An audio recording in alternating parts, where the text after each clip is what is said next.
cœur de notre cœur, qui nous connaît mieux que nous-mêmes et qui nous attend tout le temps.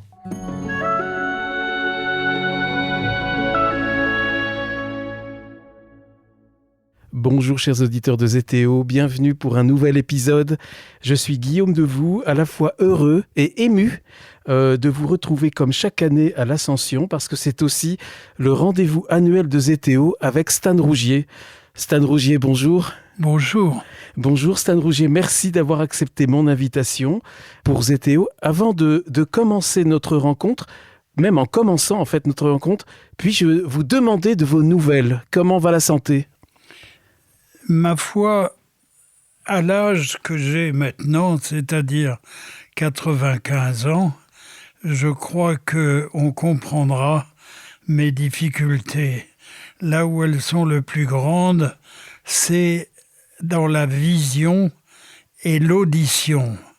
Ces deux éléments qui permettent la relation à l'autre sont très atteints et la vie, évidemment, en est affectée grandement parce que mon existence a toujours été à partir de la vue des visages et à partir de l'écoute des personnes.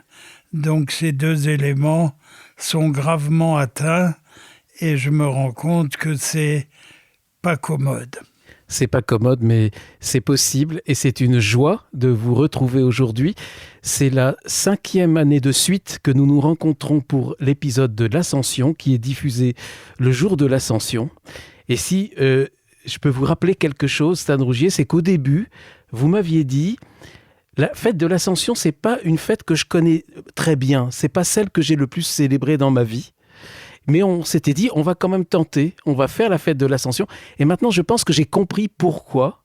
Si vous voulez bien, je vais vous dire, je crois avoir compris pourquoi cette fête de l'Ascension entre nous. Parce que qu'est-ce qui se passe à l'Ascension ? C'est on monte au ciel, le Christ monte au ciel, au royaume des cieux. Le Christ, il dit, le royaume des cieux appartient aux petits-enfants et à ceux qui leur ressemblent. Je trouve que vous ressemblez, vous avez une âme d'enfant, vous avez toujours eu une âme d'enfant. Et je pense que c'est ça peut-être le lien. Et puis c'est aussi quelque chose qui rapproche l'enfance du grand âge dans lequel vous êtes. Qu'est-ce que vous en pensez ? J'aime beaucoup cette image que vous prenez. Je ne sais pas si je la mérite, mais tout ce que je connais de l'âme enfantine, si vous me permettez donc de penser que j'en suis proche, c'est la plus grande gentillesse qu'on puisse me faire. Tout est permis aujourd'hui. Alors, on a un peu préparé cette émission et on va à nouveau parler de Saint-Exupéry parce que c'est une des grandes passions de votre vie, Antoine de Saint-Exupéry. Et puis ça, je trouve que ça se prête bien le jour de l'Ascension avec un aviateur et un mystique qui atteint les sommets tout le temps et qui dépasse même les sommets comme Saint-Exupéry. J'ai vraiment le sentiment qu'avec quelqu'un comme Saint-Exupéry ou vous, nous réapprenons l'enfance. Nous pouvons réapprendre l'enfance. En tout cas, le livre Le Petit Prince est certainement le livre qui nous rapproche le plus de l'âme d'un enfant. Oui, et je me suis aidé pour préparer cette émission du livre que vous avez écrit « Prier 15 jours, Antoine de Saint-Exupéry », dont le lien, pour ceux qui voudront se procurer le livre, accompagne cet épisode. Vous avez consacré combien de livres à Saint-Exupéry ? Ouh là là, vous n'avez pas un nombre incroyable. J'en ai lu à peu près 20 qui parlaient de lui, ou c'était lui qui parlait. Et puis moi-même, j'en ai écrit 2, et j'espérais en écrire encore pour essayer de comprendre moi-même quel fut son chemin, qui est un chemin tout de même extrêmement mystérieux, où on ne voit pas très très bien comment il se débat entre des intuitions différentes et parfois contradictoires. On en parlera. Saint-Exupéry, pour réapprendre l'enfance et pour atteindre Dieu. À l'école, j'apprends dans votre livre que quand il était enfant, on l'appelait Pic la Lune. Il était déjà près des étoiles. Oui, c'était pas forcément très gentil, mais en effet, il avait une expression où ses yeux portaient vers le ciel. C'était plutôt quelque chose de positif, mais il pouvait le prendre pas très bien. Et vous, à l'école, c'était comment à l'école pour vous ? Moi, c'était le Toungous, c'est-à-dire j'avais quelque chose en moi qui me faisait ressembler à un Asiatique du Tibet, cette tribu des Tibétains qu'on appelait les Toungous. Mais ça ne m'affectait pas du tout, ça ne me gênait pas. Mais parfois, on me grondait pour des babioles. Quand on me demandait le nom des prophètes et que j'hésitais sur un d'entre eux, et que tout le monde éclatait de rire quand je finissais par dire son nom, c'était pas forcément honorant et je le ressentais comme une humiliation. Et c'est vrai que quand on est enfant, l'humiliation n'est pas ce qu'on supporte le plus facilement. Alors, un des grands cadeaux de Saint-Exupéry, et vous avez sans doute reçu le même, Stan Rougier, c'est d'avoir un cœur d'enfant. Ah, totalement. Totalement. Mais il n'a pas qu'un cœur d'enfant, il a un cœur de moine aussi, un cœur de mystique, un cœur de quelqu'un qui voit l'invisible. Et bien justement, parce que l'ascension, c'est le Christ qui va vers le monde invisible, Saint-Exupéry, vous dites que ce qui porte tout son message, c'est cette phrase « voir avec le cœur ». Oui. C'est cette phrase qui porte tout le message de Saint-Exupéry. Oui, tout à fait, voir avec le cœur. Et donc, c'est plus facile quand on a gardé un cœur d'enfant, parce que les enfants sont en prise directe avec Dieu et avec l'essentiel. Oui, on peut dire cela. On peut dire cela. La complication éloigne de Dieu. C'est cette complication de ces hommes qui rencontrent le petit prince. Et vous dites eux-mêmes qu'ils passent à côté du secret de l'existence, ils sont trop préoccupés d'eux-mêmes ou de ce que vous appelez la consigne, les injonctions du monde. Ils se sont éloignés de leur cœur. Et Saint-Exupéry nous aide, et vous aussi vous nous aidez dans votre œuvre, à revenir au cœur et à notre cœur. Oui, je crois que c'est une tâche très importante parce que vivre dans les complications, vivre au niveau uniquement des choses et non pas du sens et des sentiments de ce qui nous rapproche les uns des autres, ce n'est pas vivre. Il y a deux manières de vivre au fond. C'est vivre avec un cœur ou vivre simplement au niveau des chiffres, au niveau de ce qu'on peut gagner, au niveau de ce qu'on peut réussir matériellement. Ce n'est pas vivre ça. Et je crois que Saint-Exupéry peut nous aider considérablement en vivant au niveau du sens et non pas de la surface, de la superficie. En fait, si vous êtes devenu prêtre, c'est grâce à lui. Oui, tout à fait, parce que un prêtre auquel je parlais de Saint-Exupéry m'a donné Citadelle. Et pendant une année entière, je me trouvais en Afrique, je me sentais un peu seul, j'agissais beaucoup pour les autres, puisque j'étais infirmier, mais pour moi-même, je me nourrissais avec ce livre Citadelle. Et tous les jours, j'en lisais 1 ou 2 pages. Et ce livre était totalement mystique. Ce livre n'avait aucun sens en dehors de Dieu. Donc ce livre me conduisait vers Dieu et j'ai découvert donc cette dimension de la vie, cette dimension de l'existence, grâce à ce livre Citadelle. Je lui dois tout. Et c'est curieux que ce soit un prêtre qui m'ait offert ce livre et qui m'ait donc permis de le lire et d'en profiter. Surtout que Saint-Exupéry n'était pas en odeur de sainteté. Il n'était pas du tout, il était plutôt quelqu'un dont on se méfiait et qui nous conduisait vers une secte au fond. La secte des adorateurs de l'homme. La religion de Saint-Exupéry apparaissait être une religion qui adore l'homme. Et c'est pas le cas. Parce que, et vous, en même temps, vous étiez un enfant et un adolescent, on en a déjà parlé les dernières fois, qui avait du mal avec la religion, avec une certaine compréhension de Dieu. Vous n'aimiez pas cette crainte de Dieu qu'on inculquait. Et vous le dites, le vocabulaire de mon catéchisme, il me laissait insensible ou indifférent. Oui, j'ai eu beaucoup de mal avec la religion parce que la religion m'avait été présentée plutôt comme à partir d'un Dieu qui fait peur, le Dieu de crainte.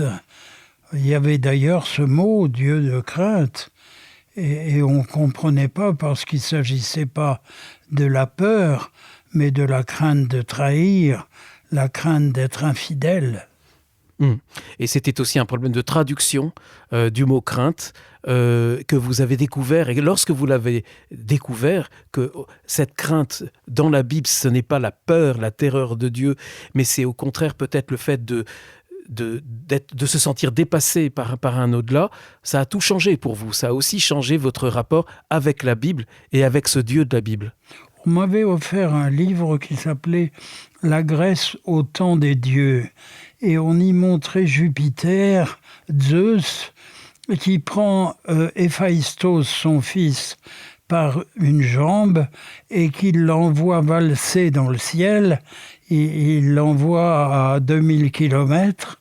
Et je voyais cette image et je me disais, eh bien, attention, Dieu, il faut pas que je fasse des infractions. Je fais constamment des infractions avec mon père ou avec mes profs, mais avec Dieu, il faut que je me méfie. C'était cette crainte de Dieu, mais en fait, mais c'est pas un Dieu d'amour, et c'est en fait Saint-Exupéry qui vous a révélé ce Dieu d'amour. Saint-Exupéry m'a ramené à un Dieu d'amour. Vous dites, il donne au message christique, c'est ce que vous écrivez dans ce livre que je citais tout à l'heure, il donne au message christique des mots qui parlent au cœur. On est toujours dans le cœur avec Saint-Exupéry. Tout à fait.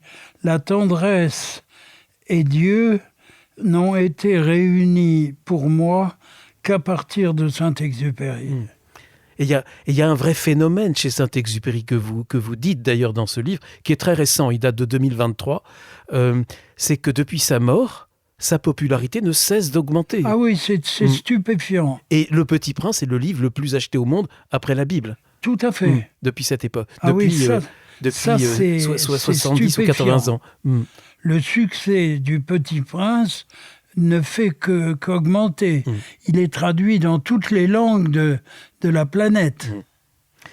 Et vous, Saint-Exupéry, il vous a permis, vous dites qu'il a transformé votre jeunesse.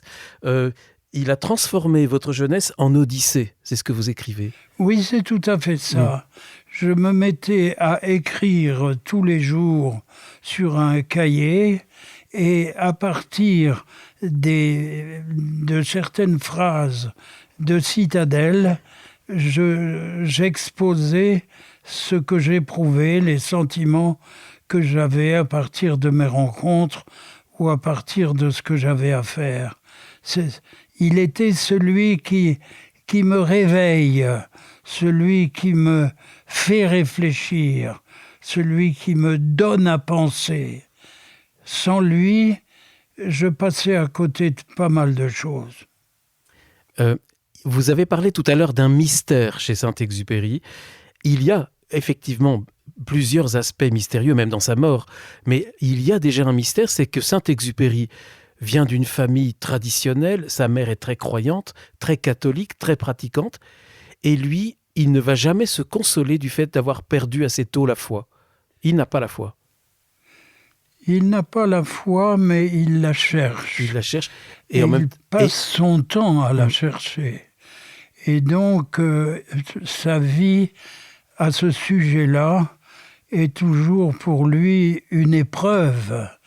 Il a des relations chez les dominicains, 2 pères dominicains avec lesquels il est en conversation, et parfois il passe toute la nuit à converser avec tel ou tel, et c'est pour...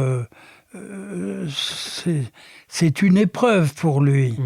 Il sent qu'il n'est pas à l'aise dans la position qui est la sienne. Oui, parce que certains perdent la foi, mais s'en portent très bien. Mais lui, non. Lui ne s'en console pas. Voilà, il ne se console pas d'avoir perdu la foi, enfin ce qu'on appelle la foi. Mais en même temps, et c'est vous qui le mettez tellement bien en valeur, Stan Rougier, son écriture, vous parlez d'une véritable mystique, vous l'appelez l'aviateur mystique, l'écrivain mystique, l'écrivain aviateur mystique, et son message est très, très profondément chrétien. Moi, je trouve, oui.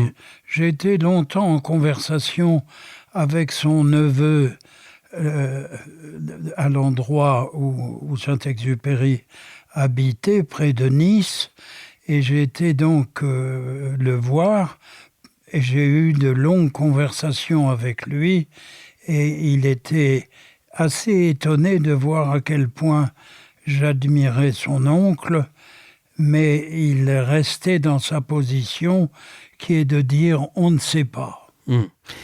Vous le dites, Dieu, le nom de Dieu est écrit 360 fois dans Citadelle. Voilà. C'est énorme. C'est énorme. Et d'une façon qui est souvent très très belle. Dieu n'est pas du tout étrange ou bizarre ou éloigné. Le Dieu présent dans Citadelle est un Dieu qu'on a envie de connaître, qu'on a envie d'aimer, qu'on a envie d'adorer.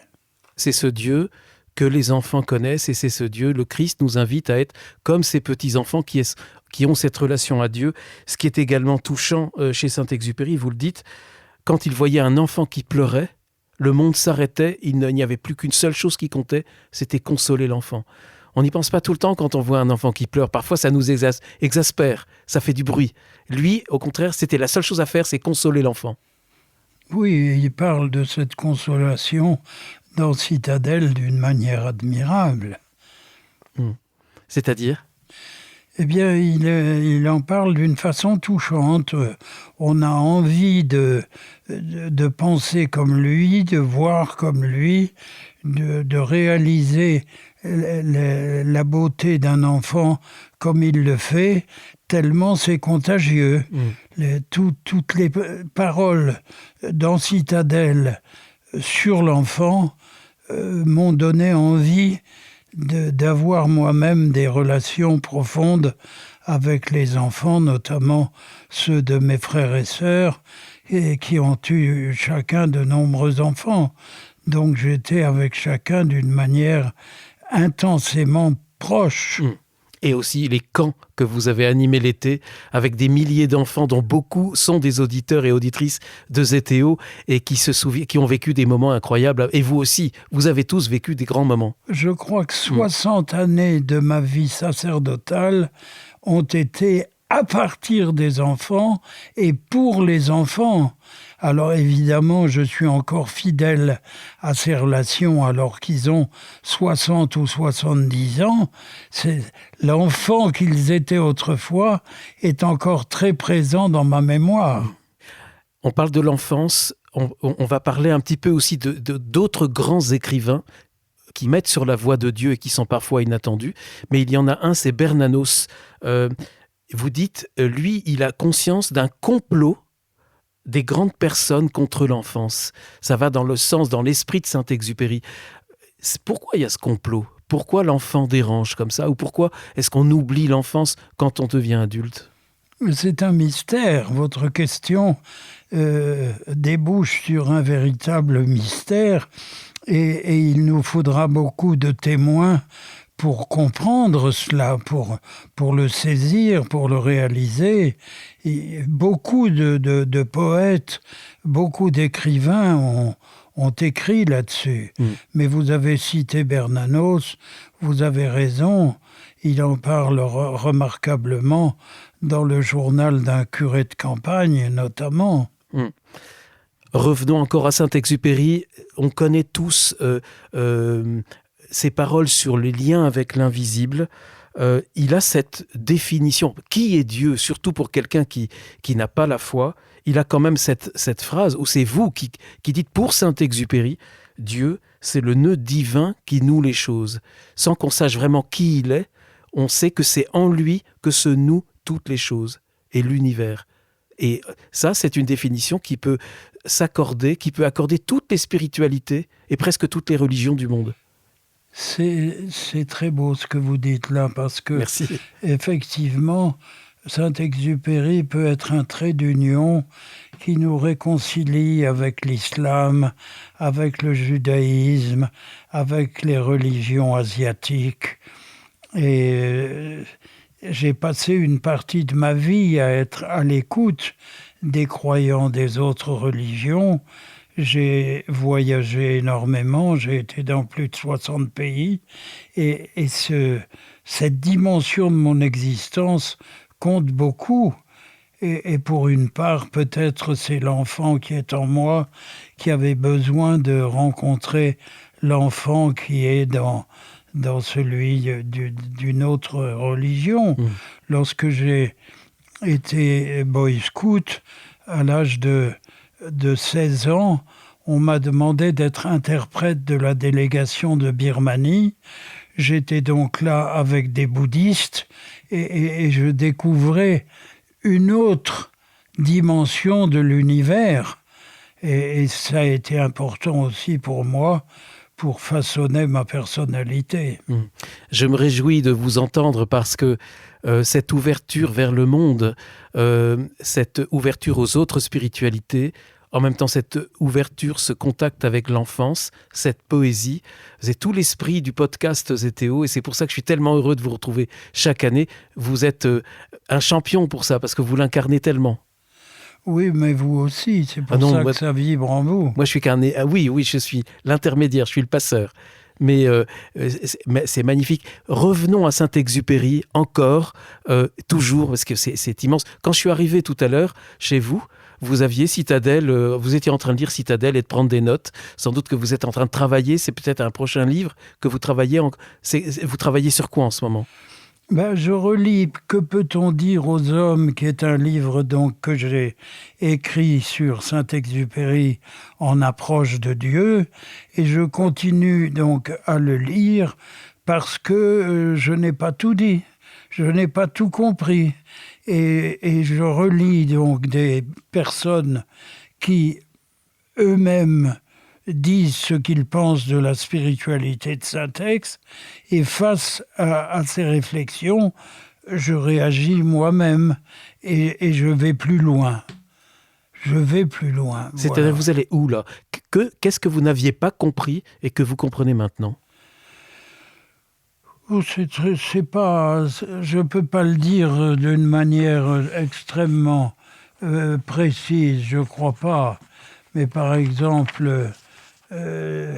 les larmes d'un enfant sont une lucarne ouverte sur la pleine mer. Voilà une expression que je trouve d'une beauté incroyable. Elle est de Saint-Ex ? Oui, et ça correspond à ce qu'il y a dans l'Évangile. Je te rends grâce, Père, d'avoir révélé ces choses aux petits et de les avoir cachées aux instruits.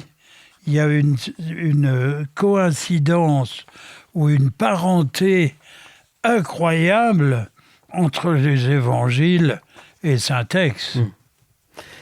Cette sensibilité de Saint-Exupéry à l'autre, vous dites qu'il est vraiment un grand écrivain de la relation. Il exalte la relation, la grandeur de la relation humaine. Il est un homme qui, toute sa vie, se sentira membre à part entière d'une communauté humaine. C'est très important, et notamment ces communautés d'aviateurs, pour lesquelles, lui, il est prêt à sacrifier, à donner sa vie tout le temps. C'est une véritable communauté spirituelle aussi pour lui. Tout à fait. Et personne, à mon avis, n'a parlé aussi bien de l'amitié que lui. Et tout ce qu'il dit, notamment sur la relation avec les mariniers, quand il va déjeuner avec des mariniers qui sont au bord de la Loire, tout cela, c'est le nœud de la religion, c'est le cœur de la religion, et c'est aussi le cœur de son enseignement, de son témoignage, disons. Et tout ce qu'il dit sur la relation me rappelle, dans ma propre vie, ce qu'ont été les relations. Qu'est-ce qui m'a fait exister, moi? Les relations. Et quand je veux repenser à mon enfance, qu'est-ce qui émerge? Les liens. Quels liens j'ai eus? Notamment, j'ai eu des liens avec des jeunes filles avec qui j'étais en classe. Ces liens ont été fondamentaux. C'est à partir de là que je me suis construit. Et j'ai découvert donc à quel point la relation à l'autre est le terreau de l'âme.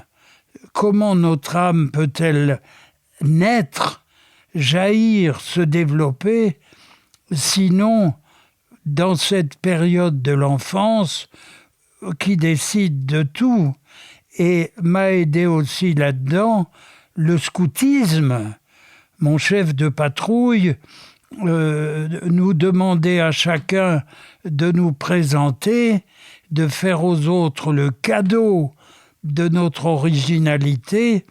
Et dans cet accouchement de nous-mêmes, il se passait quelque chose d'important, comme si, au fond, nous découvrions qui nous étions parce que nous allions le partager. Merci, c'est magnifique. Cette relation à l'autre, Saint-Exupéry, quand je parle de Saint-Exupéry, on pourrait dire Stan Rougier aussi, parce que vous avez vécu souvent les mêmes choses et les mêmes combats. Vous aviez un grand modèle, un grand frère. C'est un peu votre grand frère, Saint-Exupéry. Tout à fait. Et il était inquiet. Il voulait que les hommes se réveillent. Il voulait faire naître les inquiétudes spirituelles chez ses contemporains. Il voulait aussi que les Français, on était en pleine Deuxième Guerre mondiale, la France était très divisée, il voulait que les Français se réconcilient. Il y a cette inquiétude de Saint-Exupéry, surtout d'abord qu'il se réveille spirituellement. Oui. On peut dire que tous les aspects de la vie de Saint-Exupéry tournent autour de ce que vous dites là, parce que sa relation avec sa femme, c'est cela aussi, la difficulté de comprendre l'autre, la difficulté de se mettre à sa place, la difficulté de ressentir ce que l'autre ressent. Toute cette aventure de la relation de Saint-Ex avec sa Rose, ça en dit long sur lui. Et donc tout ce qu'on apprend dans ce dialogue étrange qu'il a avec son épouse, c'est impressionnant, disons. Oui, il y a eu une correspondance qui a été publiée il y a pas très longtemps, qui était chez Gallimard, je crois, de sa correspondance avec Consuelo, qui permet d'apprendre beaucoup de choses et de mieux comprendre. Parce que c'était un couple inattendu. Il y a des quantités de choses qu'on découvre grâce à la famille de celui qu'elle a épousé après. Tout à fait. Mais pour revenir à cette inquiétude spirituelle de Saint-Exupéry pour ses contemporains, lui, il avait conscience que l'homme moderne était un homme qu'on avait coupé de ses racines.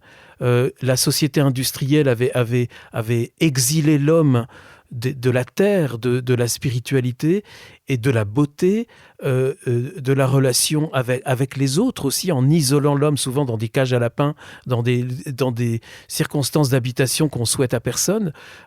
C'est l'inquiétude de Saint-Exupéry. Et il veut réveiller l'homme, il veut réveiller ce qu'il y a de plus beau dans l'homme, dans un homme qui est de plus en plus fatigué. Oui, vous êtes au cœur là du grand mystère, de la grande aventure d'un homme que l'on découvre peu à peu, mais je pense que c'est rare quelqu'un qui nous mette sous le nez, si je puis dire, la dimension de l'âme humaine. C'est cette révélation qui est si forte chez lui. Et déjà, quand il est petit enfant, grâce à sa mère peut-être, sa mère le réveille un peu, disons.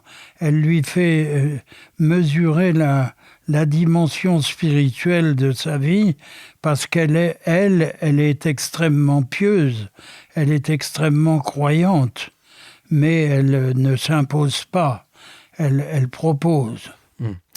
Alors, il y a une vraie mystique de Saint-Exupéry. Vous dites, chez lui, on sent l'attraction que Dieu exerce sur l'âme, ce Dieu qui se tient à notre porte et qui frappe. Il est très présent, ce Dieu, chez Saint-Exupéry. Tout à fait, oui. Et c'est un Dieu qui est aussi que l'on peut retrouver dans le silence et dans la prière. On parle d'un écrivain qui n'a pas la foi et qui pourtant parle du silence et de la prière, d'une vraie vie mystique. Oui, il a des propos sur le silence qui sont une pure merveille. Et il a des propos sur l'expérience du silence dans sa petite enfance et dans son adolescence. Et il est émouvant quand il aborde ce sujet. Et il l'aborde un peu partout et tout le temps. Cette dimension du silence est capitale chez lui. Et de la respiration dans la prière, qui est dans le silence. Il dit ce qui est bien. Lui, il parle d'une prière qui n'est pas vraiment un échange, qui est simplement... il dit la grandeur de la prière, elle est dans le fait qu'il n'y a pas de réponse. Et qu'il n'y a pas de... Il parle de la laideur, surtout pas de laideur d'un commerce. C'est pas vraiment une prière de demande, en tout cas ce niveau de prière. On est dans le silence et c'est là où on est en relation avec le Créateur. Et puis c'est là aussi où on met en silence nos propres pensées. Et là, c'est encore Bernanos qui disait « C'est fou ce que mes idées se calment et changent lorsque je prie ». C'est dans ce livre que vous citez, que vous avez écrit sur Saint-Exupéry. Oui, et j'ai écrit moi-même avec ma secrétaire un livre sur ces dimensions-là. J'ai repris quelques citations de Saint-Exupéry et j'en ai fait un peu l'examen pour mieux les comprendre.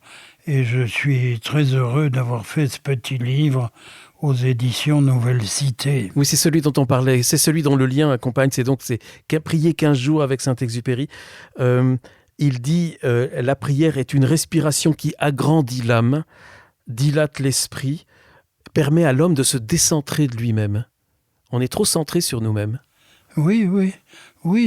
On ne peut pas vivre pour comprendre ce qu'est la dimension humaine, ce pourquoi l'homme existe, et on ne peut pas vivre cela s'il n'y a pas cette dimension de recueillement, de silence, d'écoute, et les paroles de Citadelle sur l'écoute et sur le silence sont parmi les plus belles que j'ai jamais lues de ma vie. Une autre dimension très importante chez Saint-Exupéry et son rapport profond ici aussi avec le christianisme, c'est le don de soi. Vous dites, il n'y a peut-être aucun écrivain qui a autant écrit et vécu le don de soi, puisque lui-même, sa vie, il y a sans doute un sacrifice. La fin de sa vie, il se sacrifie. Vous êtes d'accord, sa disparition ressemble à un sacrifice, celle de Saint-Exupéry. Oui, seuls des grands mystiques peuvent être comparés à Saint-Ex lorsqu'il s'agit de parler de cela. Des gens comme Sertilange, par exemple, parlent bien de cet amour du prochain. Il y en a d'autres aussi, le nom m'échappe maintenant, mais il y a des Varillon, par exemple, parle remarquablement de cette dimension de l'amour du prochain. Du sacrifice aussi. Bien sûr. Sauf que le sacrifice, on est parfois un peu trop tombé dans une religion sacrificielle. C'est un mot qui fait un peu peur. C'est peut-être mieux de parler d'offrande et de s'offrir du don, du don et de l'offrande, vous ne pensez pas? Oui, oui. Le masochisme n'a rien à faire dans la religion, en tout cas dans la religion chrétienne. Avant de quitter Saint-Exupéry, cette phrase tellement belle et que tout le monde connaît dans Le Petit Prince, « Apprivoise-moi ». Et là, on revient dans ce sens de la relation, de l'amitié qui est tellement sacrée pour Saint-Exupéry. Vous dites, en fait, le Petit Prince, il dit « Je n'ai pas besoin de toi, tu n'as pas besoin de moi, mais si tu m'apprivoises, nous aurons besoin l'un de l'autre. » Ça, c'est magnifique. Oui, c'est fabuleux parce que ça montre que la relation à l'autre, qui est une dimension capitale de la vie humaine, c'est quelque chose de vital. On n'est pas en lien avec le prochain sans qu'il en résulte quelque chose. On est façonné par nos relations aux autres. Si je veux regarder qui je suis, j'ai qu'à faire l'inventaire de mes relations à l'âge de 10 ans, de 15 ans, de 20 ans, etc. Et lorsque j'examine ces liens, je vois que j'étais en train de me découvrir. Je dirais pas de m'inventer, mais presque.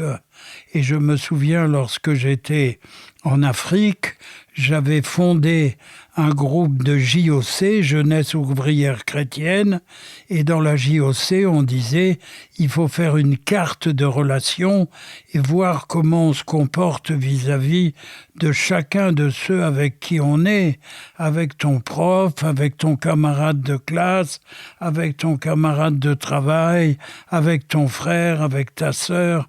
C'est la relation qui va nous définir. Nous existons par rapport à quelqu'un, pour quelqu'un, avec quelqu'un. Et c'est pour ça que certaines relations qui sont mal embranchées peuvent avoir des conséquences graves. Parce qu'en même temps, vous le dites, l'amitié devrait tout accepter, tout prendre de l'autre. Vous citez Christiane Singer, que vous avez beaucoup aimée, que vous avez très bien connue. Quand elle dit de l'amitié, ça ne consiste pas à dire « tu me donnes seulement face, pile, je te le laisse ». Il faut prendre pile et face. Il faut prendre pile et face de l'amitié. On ne joue pas à pile ou face, on prend les deux dimensions de la personne, la lumière et l'ombre. Vous êtes d'accord ? Vous citez Christiane Singer, c'est précieux pour moi, parce qu'elle m'a toujours ébloui. Elle n'était pas intimidante alors qu'elle était d'une profondeur extrême. On se sentait à l'aise, on se sentait écouté, on se sentait compris. Et j'ai vécu avec elle des semaines entières qui ont été pour moi des révélations psychologiques et religieuses extrêmement précieuses.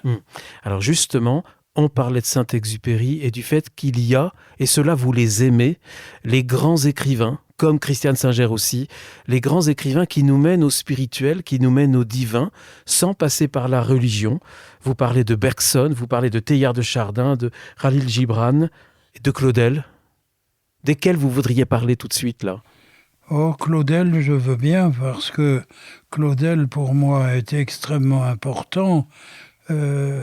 Lorsque j'ai été fiancé, la personne avec qui je m'étais fiancé était une passionnée de Paul Claudel, et à travers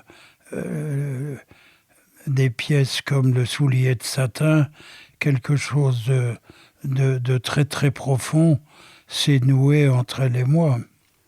Et Claudel, on peut dire que c'est après Saint-Exupéry celui qui vous a peut-être le plus accompagné dans votre vie ? Oui, on peut dire ça. Même si Claudel lui-même n'est pas... Alors, il est peut-être plus en odeur de sainteté dans l'Église, mais, mais moins. Pas autant peut-être enfin, beaucoup plus au Saint-Exupéry. Oui, il est plus chrétien que Saint-Exupéry, c'est certain. C'est un mystique, Claudel. Il est presque religieux. Il voulait l'être, il ne l'a pas été, mais finalement, sa manière d'écrire, c'est celle d'un moine. Et d'autres écrivains dont vous souhaitez parler ?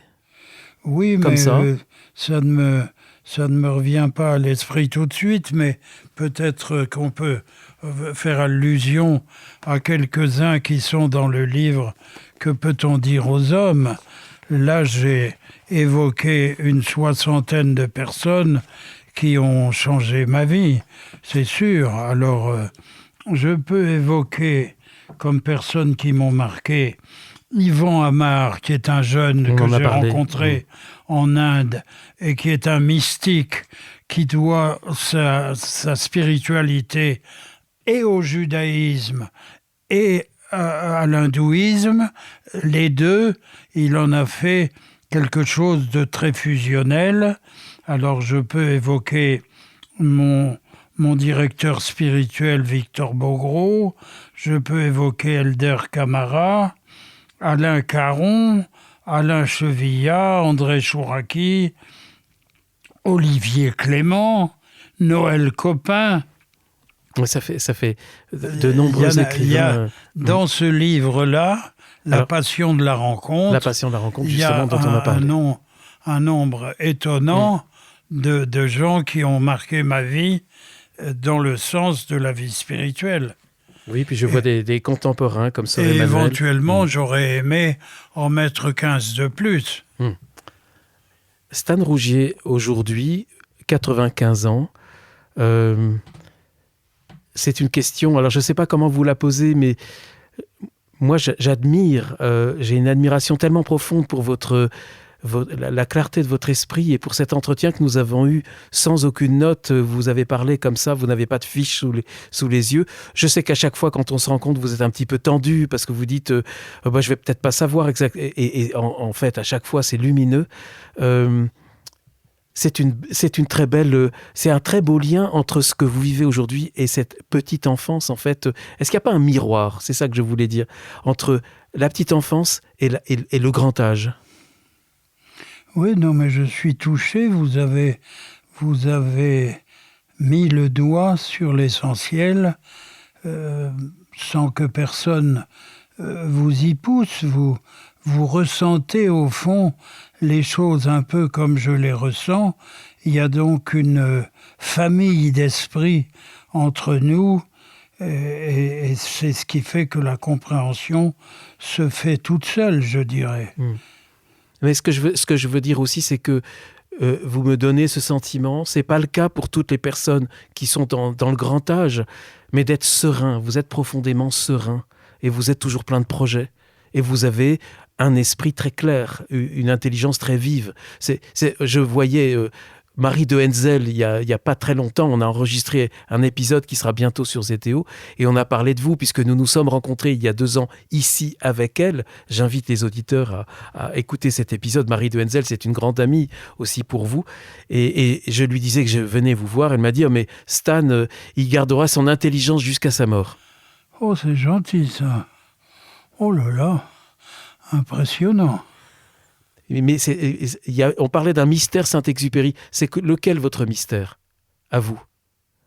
Oui, alors d'où ça vient ?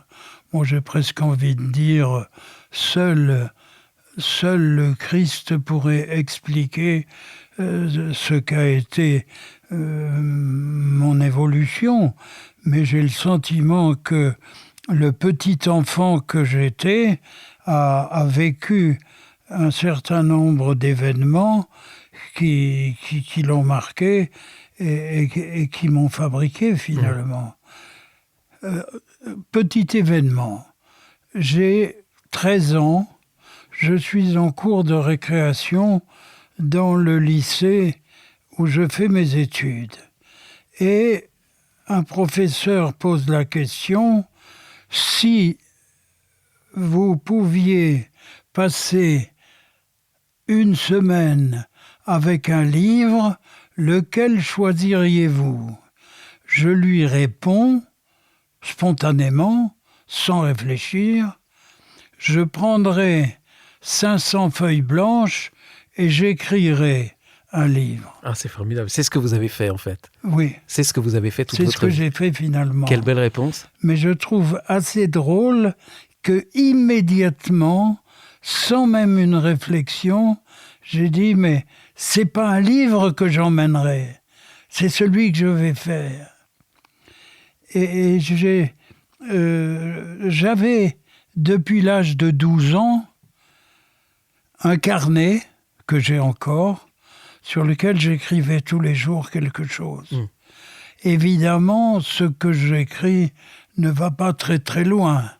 Mettons, je vais écrire « Je suis parti vers Sarre, j'ai marché en chantant, lorsque midi est arrivé, j'ai pensé qu'il fallait faire la cuisine, j'ai fait cuire un œuf sur un galet, le galet a explosé, l'œuf est tombé dans la cendre, etc. » Je raconte des petits événements, mais ça montre que j'avais envie de traduire le vécu, de le dire, de le partager. Pourquoi j'écrivais ça ? Bon, sans doute parce que les scouts nous proposaient d'avoir un petit carnet qui s'appelait Kim, et pour pouvoir mettre tout ce qu'on avait envie de mettre dessus. C'est eux qui nous ont donné envie de faire ça. Le scoutisme m'a beaucoup enseigné. Kim, comme le personnage de Rudyard Kipling ? Kim, pourquoi le carnet s'appelait Kim ? Est-ce que c'était Rudyard Kipling ? De Rudyard Kipling, super. Bien sûr. 95 ans, on va vous garder encore longtemps parce qu'on a encore d'autres épisodes et d'autres ascensions à fêter ensemble, mais est-ce que vous êtes impatient de passer de l'autre côté ? Oui. Oui ? Non, mais j'ai un motif. C'est pour éliminer les souffrances innombrables physiques que je traîne. Chaque journée est un chemin de croix. Et parce que vous ne m'aviez pas dit ça l'année dernière ou il y a quelques années, Oui, je vous avais posé la même question. C'est nouveau. C'est nouveau. Je comptais aller à Saint-Jean-de-Luz dans ma famille cet été. Je ne pourrais pas à cause de mes jambes. Je n'arrive plus à marcher. Alors, cette impatience, est-ce que vous savez comment ça va se passer ? Qu'est-ce que vous auriez envie de dire à Dieu quand vous allez vous rencontrer ? Est-ce que vous avez une idée ? Ou de ce qu'il va vous dire ? De l'échange ? Ce qu'il va dire, je le sais, parce que sa tendresse est infinie. Et donc, qu'est-ce qu'il va vous dire ? Il n'y a pas de limite à l'affection qui est la sienne.